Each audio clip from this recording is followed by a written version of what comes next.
Dave, I heard you talk a little bit about anger earlier. I often get some of my best teachings from my 10-year-old son, Cannon. And just yesterday, we had a fun day planned as father and son. It was the day to go buy a new bicycle, so everybody was having fun that day. And about an hour before we were going to leave, I just noticed that he was in a little bit of a mood. He had a kind of negative emotions on his face. And I walked over and asked him, I was like, hey, is everything okay? And he was like, yeah. And I said, are you experiencing some kind of negative emotion right now? He's 10, and I've been talking to him like that since he was maybe like 3 or 4.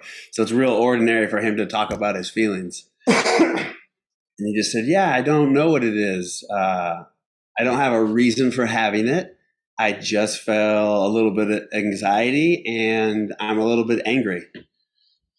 I said, wow, well, those are pretty strong ones. I said, we're just going to have fun today, so we don't have to go do that. We can get a bike anytime. It's not important. It's a toy. He said, yeah, I know, but I know I really want that bike. And I said, all right, man, we'll still go. It's just me and you. We'll have fun the whole time. He said, okay, Dad. And, I think we can all relate to that feeling. I think that's what you were experiencing. Like, just, that feeling doesn't need to be there, but it's some kind of built-in function that, is it Robert Wright? Why Buddhism is True? He talks about that being like natural selection and years of evolution have just trained our emotional systems, maybe nervous systems, to kind of work that way sometimes. And they don't always serve us anymore. And so about an hour goes by and he hops in the truck, and I look back at him and I'm still trying to pretend like he's little and he's in like a giant car seat, but he's in his giant car seat. And he's got a great smile on his face and he looks happy. And I said, how are you feeling? Like, you look like you're in a better mood. And he goes, oh yeah, I figured that out. And I go, well, can you tell me what you did?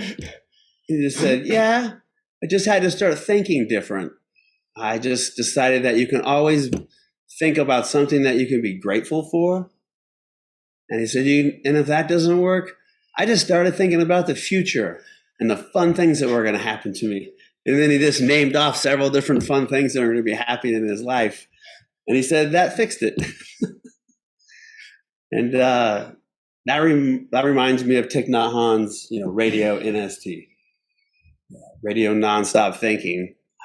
Like, I think the last time I heard it was 60,000 thoughts a day we have. Yeah. So sometimes those start going down a negative road, and when we can be aware of them, and we have a Zen Pop quiz or something, we can get lucky enough to maybe change the channel a little bit. It sounds like that's what you've done today. That's what you were doing the whole day. He said.